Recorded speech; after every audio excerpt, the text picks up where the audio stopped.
Зикия Асанова и Сервиназ Якубова живут в поселке Гульбахор в Узбекистане. Обе они родились и провели детство в Крыму. Мен Бақсарайда туғаным.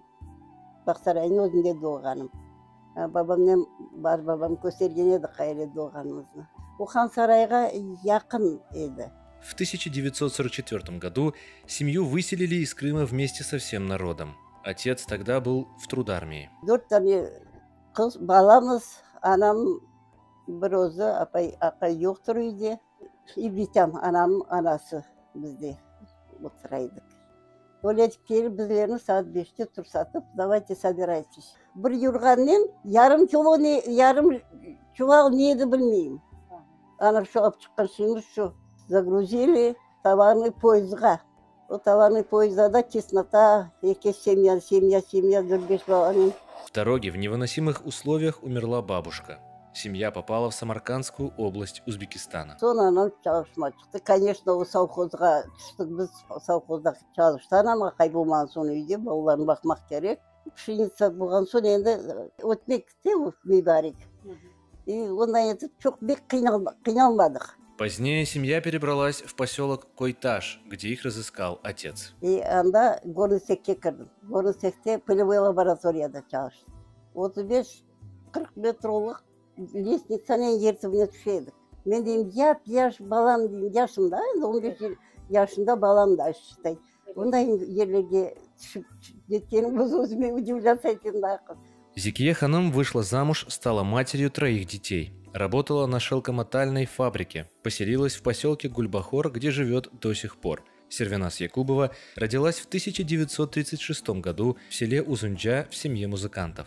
Она помнит, как в последний раз шла по красивейшим дорогам родного села, покидая его в 1944 году.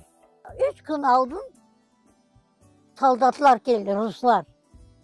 Anam Rusça bilmiydi. O ayta, бабушка değil, şimdi özüm sabiri все это завезли. O korka da komşunu çağıra. Anam şu молодая была. Son 3 günden son geldim nereye? Ruslar. Saat 5, ровно 5'te kapı kakıldı. Köyden çıkkanda уже 3 kilometre пешком çıktık biz. Односторонняя дорога, onda bir vakti Türkler yapkanlar. Дорога очень красивая была. Дорога чем красивая? 10 metre yukarıdan biz. Tam речка текла. Kuşlar sürekli. Bayırlarda, горы. Çıkın nerede durduk? Polyada. Bak onlarga kirgizileriz. Голодные, раздетые, грязные, никому не нужны были. Семью привезли в Ташкент.